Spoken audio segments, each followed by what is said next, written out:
Hello everyone. In this video, I will show you how to remove the Enter Your Email Address pop-up in Microsoft Power BI. First, open Microsoft Power BI on your computer. Wait for the program to fully load. Once Power BI is open, look at the top left corner of the screen. You will see the File option. Click on File. After you click on File, a menu will open on the left side. From this menu, go to Options and Settings. Move your mouse over it, and then select Options from the list that appears. A new window will open called Options.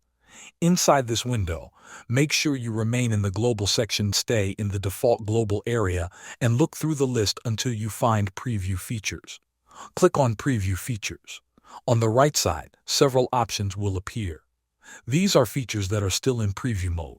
Scroll down through the list carefully and look for the option called Translytical Task Flow.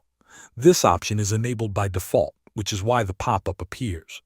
To disable it, simply uncheck the box next to Translytical Task Flow. Make sure the check mark is removed. After you disable this feature, click OK to save your changes and close the options window. Now, close Power BI completely and then open it again. This restart is important to apply the changes. Once Power BI starts again, the Enter Your Email Address pop-up will no longer appear. Thanks for watching.